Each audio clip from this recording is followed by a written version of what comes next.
Hey gang, welcome back to Joe Daddy's Garage. Today's video is part 51 in the Cobra Jet series. Now, in previous videos, in number 49, I went over a variety of things from stripping off primer and body filler on the front fenders, to showing the shape of the deck lid, to putting body filler on top of the welded seams that I did on the roof line where the roof meets the quarter panel, and also on the A-pillar. 50, I went over some details on the doors. And all of that is leading up to, hopefully, what will be in this video, applying some epoxy. So what I need to do is address the kind of finish coating of the roof lines and A-pillar, and I'm going to apply Rage Ultra onto those areas. That filler that I put on was just meant to be a fill. That's all it was. I know a lot of people were commenting in some posts that I put on Facebook that they were concerned about this material being a corrosive, it may cause corrosion, all these different things. And the reality is, these cars are not being driven like they were when they were new. People drove these cars every day. They put them out in the weather, they had them in snow and ice, and every variety of weather that was available today was back then as well. But the reality is, we don't drive cars like this anymore. You know, these classic cars, we get them restored, and they're meant to take to shows and not necessarily be used as a daily driver. So I don't have any issue with the idea of corrosion or rust forming under any of that body filler, but I just want to address that. So let's get started. I will show you what I need to do to the car at this point, and we'll mix up some filler and get it applied to the car. Now, I've already sanded these areas. I've sanded the A-pillar, knocked all that down. This is not actually flat. This is recessed just slightly, has a bit of a dip in it. Same way back here, this is just filled right now, and this also still has a subtle dip to it. I can't really demonstrate it very well, but it is there. Now, when I did this, I sanded it with 100 grit. That's normally what I start with when I'm doing the initial process. I want to knock down as much as I can, as quickly as I can, and get it sanded, and then work my way up from there. So the next round of filler, I may start with 100 depending on how I feel about it, but that's only to get the initial knockdown of material, and then I'll come back with something else like 180. This area here also prepped and ready, and you can still see the scratch marks and all that.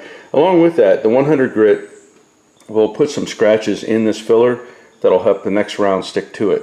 So I've gone over and I've blown this out. Any kind of pit or low area needs to be blown out so there's no dust in there. And so I already did all that. And then same thing on the front. You can see little tiny pinholes. So those will get filled with the next round of filler. Now ultimately what I want to do is get that addressed, get epoxy on here, because I also need to put in drip rail seam sealer. Now, I've looked at the instructions, and it points out specifically that it wants it applied to a 2K primer. So epoxy will work for that. You can see the gap here, and of course internally it's going to have that gap. So I don't want to put that stuff on until I have the epoxy in place. There's going to be a lot more to do. I'm going to have to mask out this whole car because I don't want to get overspray on the inside. So anything that is an opening, any kind of hole, will have to be covered either internally or from externally. So this will probably get covered inside because I'm spraying the outside, obviously. I'll take the deck lid off, mask that opening, mask the window opening entirely, block off the taillight openings, side marker light down there. So anything that's going to be available to get overspray inside the car, all that has to be masked off. So let's get started mixing up some filler and getting it on these locations. I know I've already shown you these before, but these are called clean sheets. These things are awesome. These are tear-offs, so you end up with like a stack of notebook paper, and you can put your filler on, mix it up. When it hardens, you can throw the top sheet away, and you're ready to go again. These are available on Amazon on my links. Now, I'm going to be mixing up, I know it's hard to read this, I'll tell you what it is. You can see it says Evercoat, I hope. This is Rage Ultra, and I'd used this can before when I was painting something as just a block to stack it up. But that is exactly what this is. I'm going to mix up some on here, and if you'll notice also, on the lid. It gives you these measurements. So if you're doing a 2-inch piece, you go basically halfway across with a stripe of hardener. 4-inch piece, you go all the way across. And if you have an 8-inch circle, you go 1.5 times across. Nice little reference there. I know I mentioned this in the other stuff that I mixed up, the contour, that it doesn't change color, but this stuff definitely changes color. And you know, it's a good product. I've used it many times and I'm very happy with it. I'm going to get some on this clean sheet and we'll mix it up.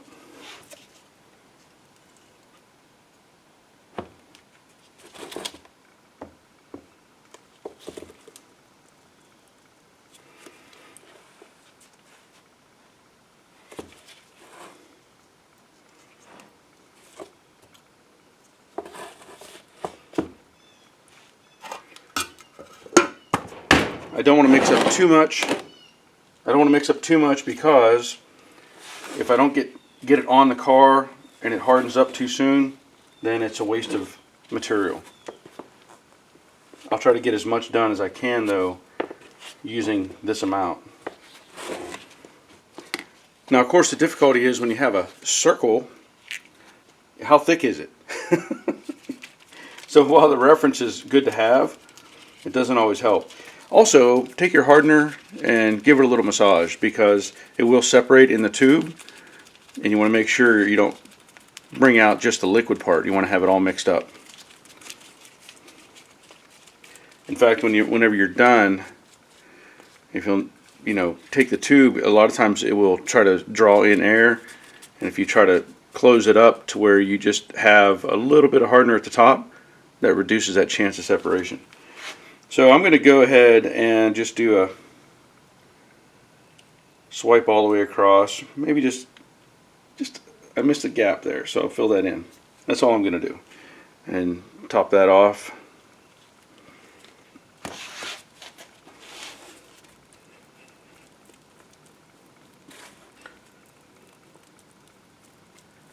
Everybody probably has their own technique in mixing up filler. This is just how I've done it, trying to verify that I can get coloration all the way through.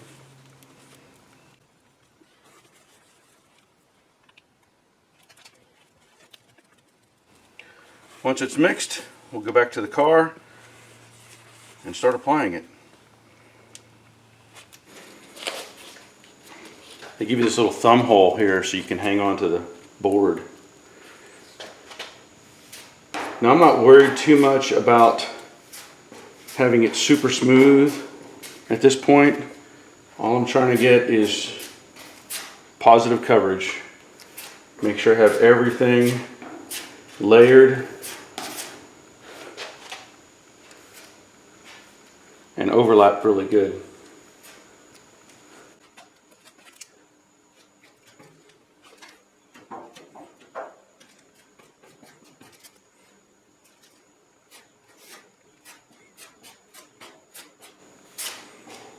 Now, I'm not trying to dig into this at all. Just trying to let the blade work its way across.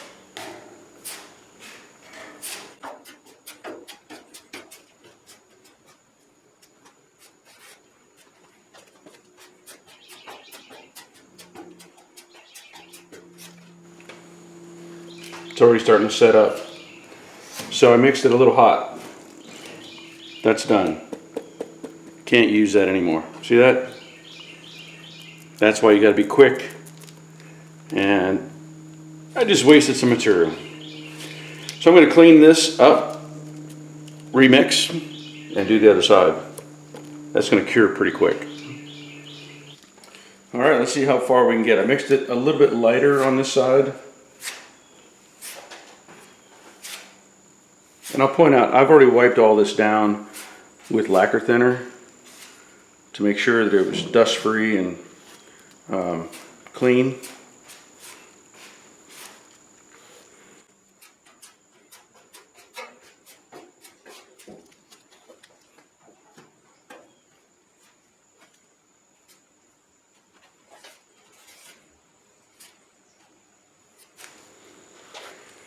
I should be playing some music for you, right? Because This is so exciting.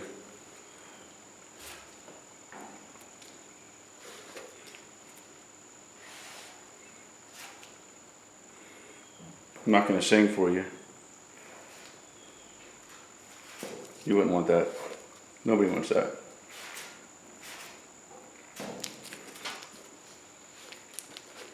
So that's the basics of it.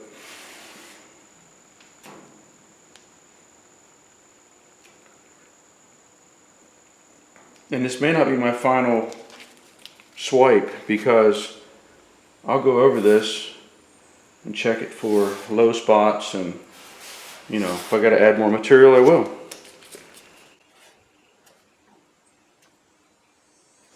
Okay, I need to stop. I'm going to stop. That's it. Now that this has set up nice, very solid, I am going to start with, as I said before, some 100 grit. And all I'm trying to do is knock down any high stuff and get the basic shape started. So I'm going to use my DuraBlock, and as much as I can, I'm going to try to use a crisscross pattern so that it follows the shape of the car. The longer block allows me to use both these panels to get the shape that I wanted. If you use a shorter block, now you're only really using one panel, if that makes sense. So we're going to see what happens.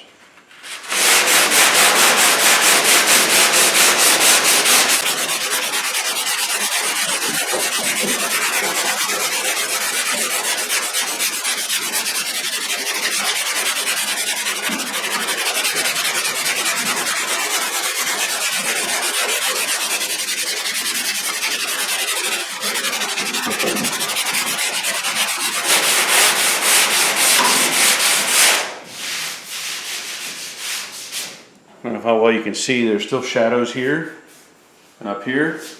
Just gonna sand to knock those down.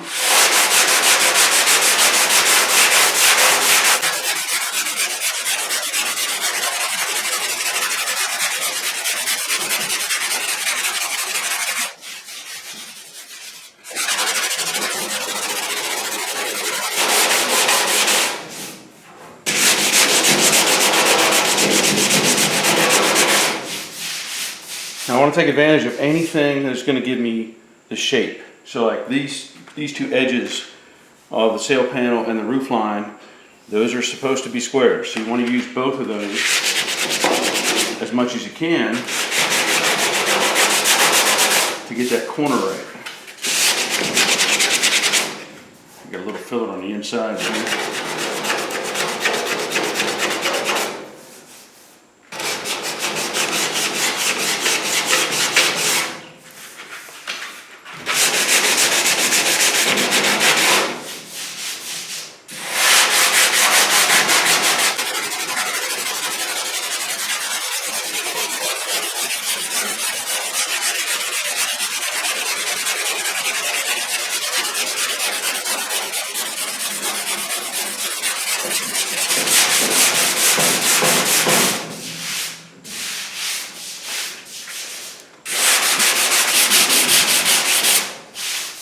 Now, good point. See that metal popping through? Stop sanding. You can't change that. That's now the high spot. So anything else from here on, I want to avoid that. And I want to knock down this edge a little more.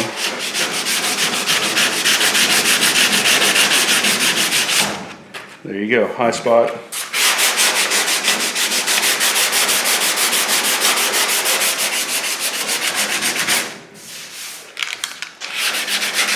High spot up here. See that? High spot, high spot.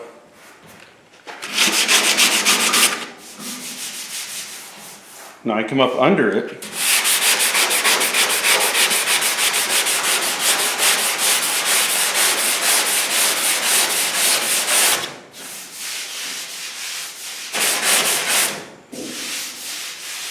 I can see I'm going to need more filler on this area.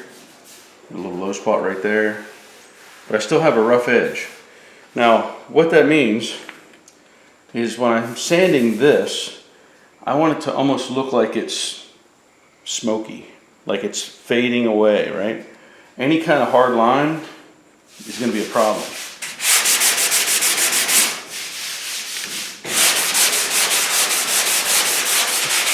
There, it's starting to look right.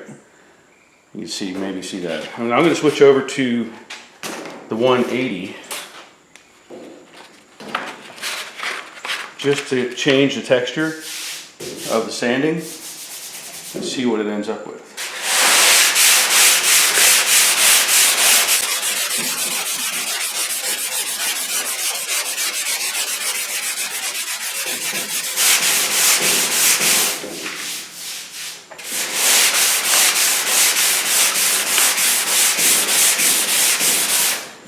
So in this case, I'm still knocking down this area right here.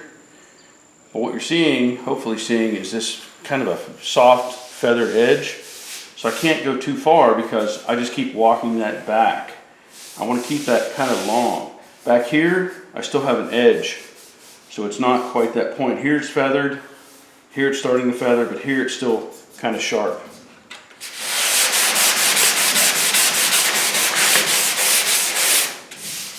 That's starting to look better now.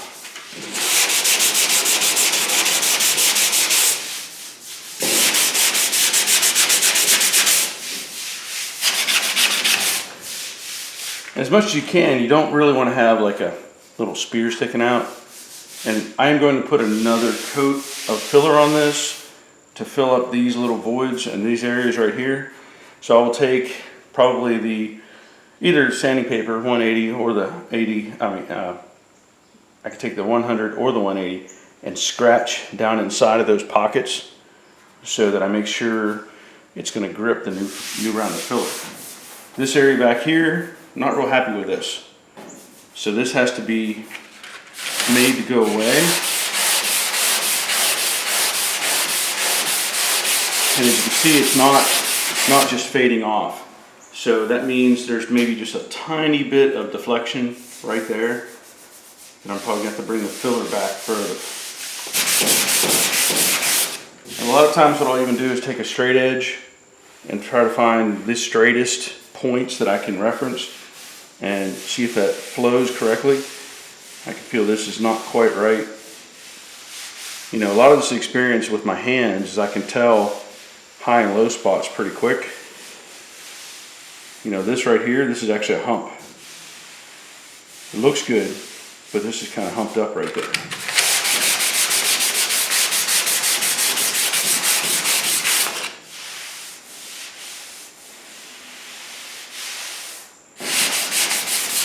There it is. There's the body, the metal starting to pop through. So that's where you want to stop.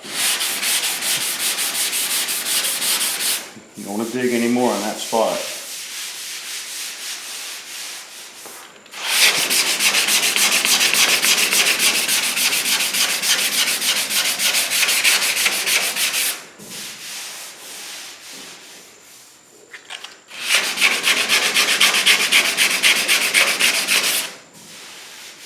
Yep.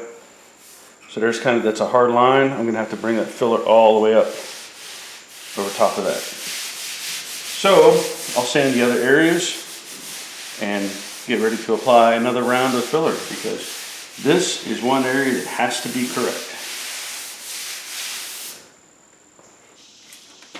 All right, so I've mixed up another batch and all I'm going to do is cover all of this again. And I do have a wider paddle this time.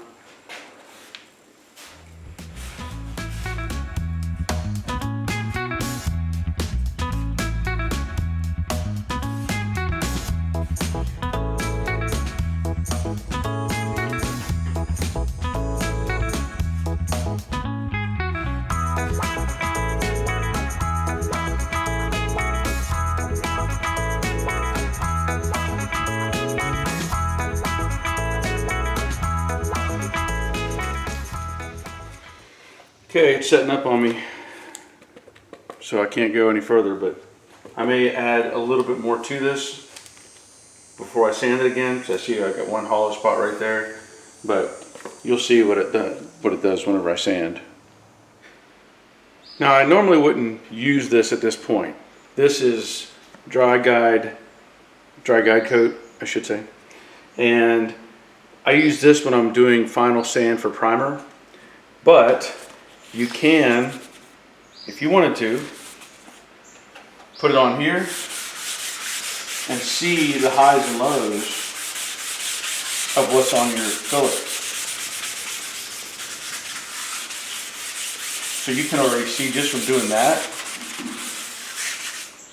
those are all low spots. Remember I said there's a high spot here and a high spot here? That's exactly what this dictates. So, just for fun, I'm going to go over one more time a little with the 100 grit, just to kind of scuff it up, give it some rough edges.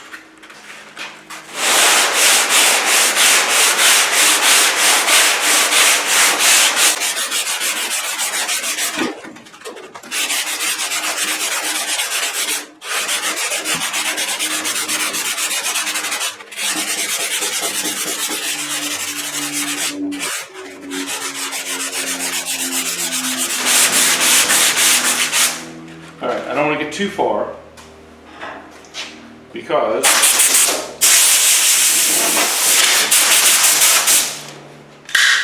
I want you to see all the dark spots. So all of these are low, all of these are high. And the goal is to not have it show that at all, right? Just get it all one color. I'm going to go over a little bit more with the 100.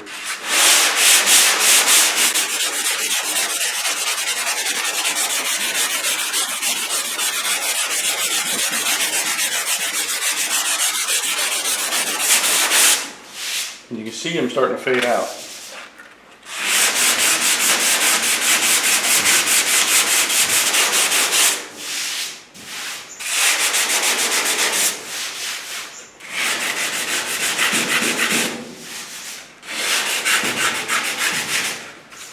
That's just extra filler up at the top there.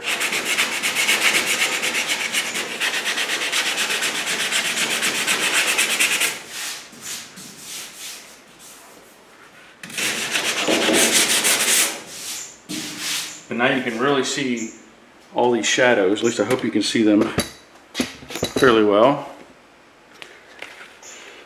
Low, low, low, high, high, high, and that's okay.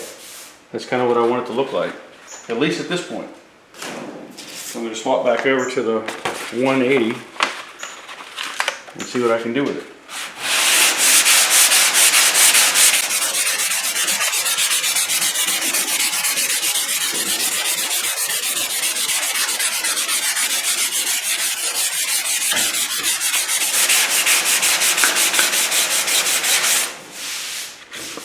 I got a ridge up here on top, but it's feathered out over here. Gotta take care of that.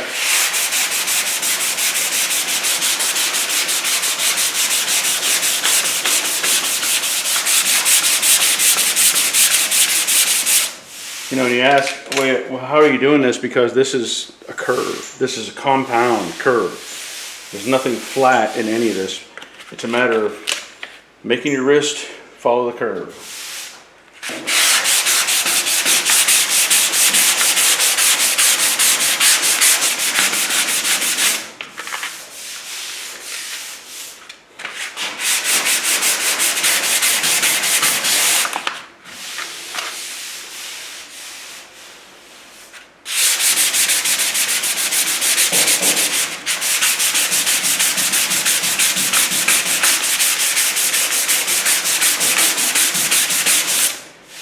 Now, the difficulty, of course, if you have a high spot and you've done away with the low, does that mean it's completely gone? Not necessarily. I can still feel with my hand a bit of a high spot up here. So you could add more powder if you wanted to, or you can just continue to sand it and try to get the shape right.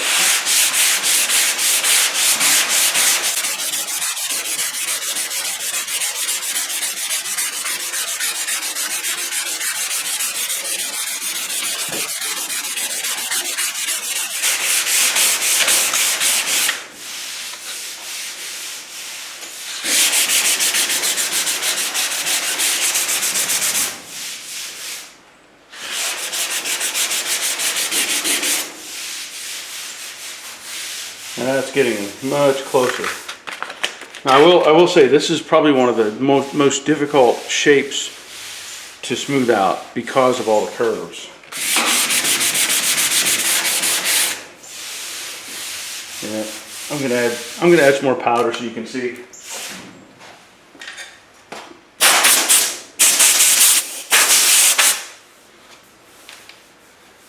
I can tell you right now, right up here, this is going to need more. This is raw metal, and I can't do anything more than add to that at this point.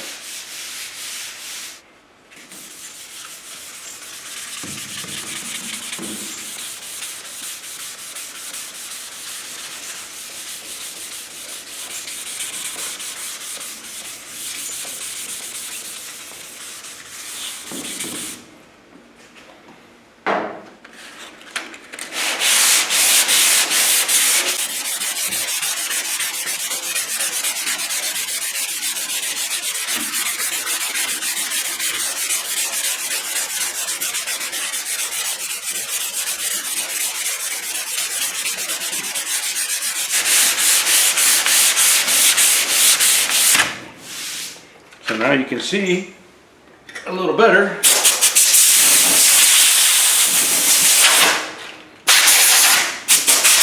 Highs and lows. Still a hair low right there, but I can tell this is high.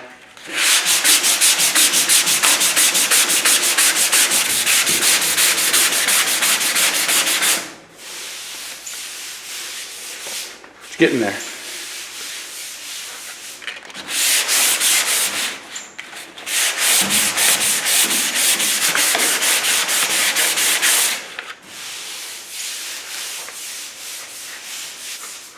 I don't know if I want to go too much further right now because I got to fill this upper section over here.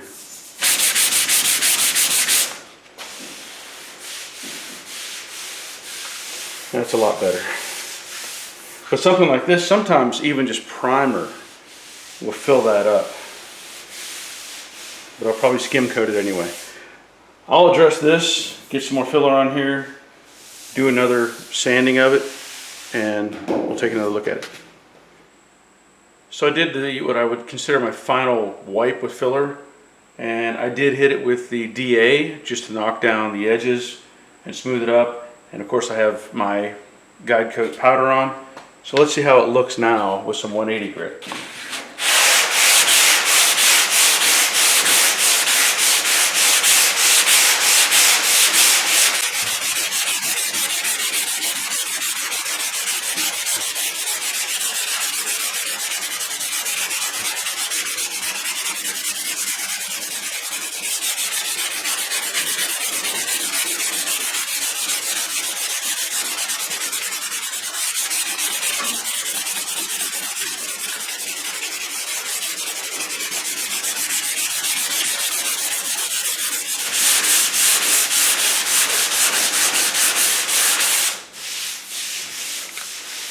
Oh yeah, that's feeling really good. That's the tricky part with using these blocks, is trying to make the most out of the paper, you know, because it's hard to use the opposite or the short edges.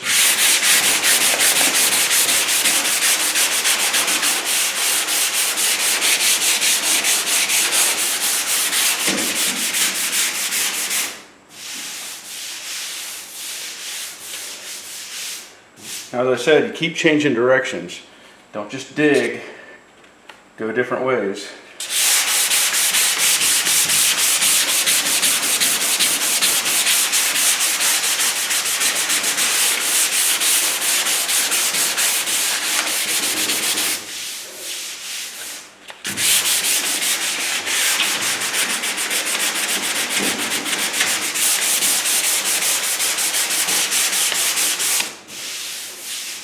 Man, it's feeling so good.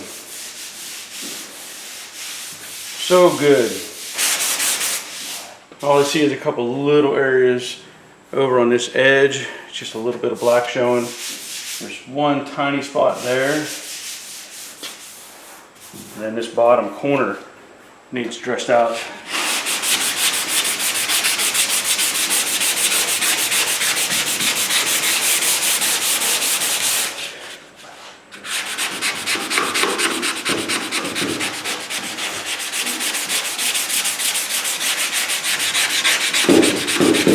Mosquitoes are finding me.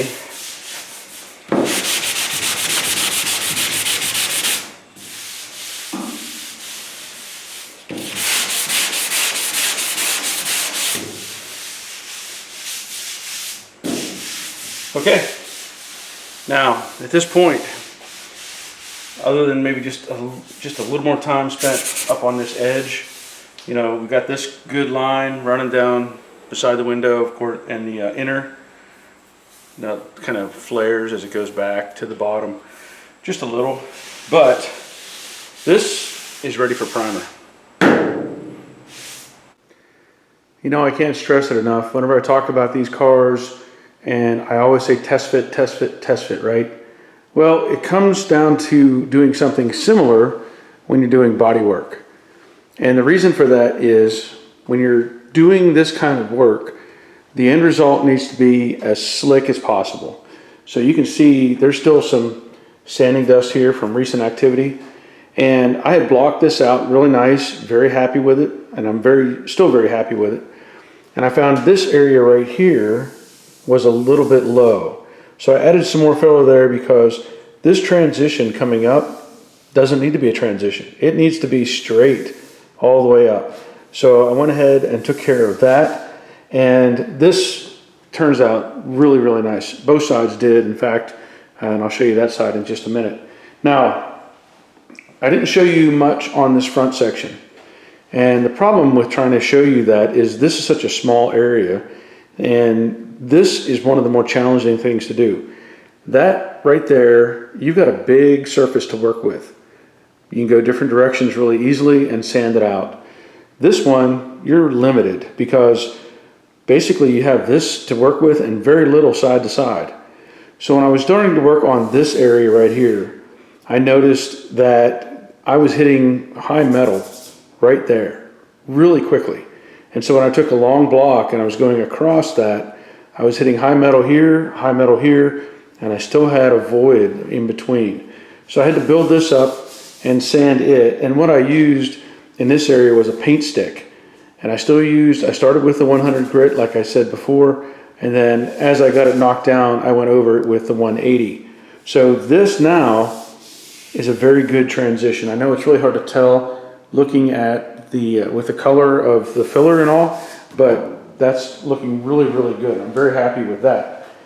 Come to this side, and it was a similar situation. You know, you start sanding and you end up with basically high metal, and I had a slight transition problem, but I filled this one and did the same thing, sanded it, and now it's spot on. I'm very happy with that. This back section on the passenger side, I noticed that as I was coming up through here, I could feel a weird kind of transition.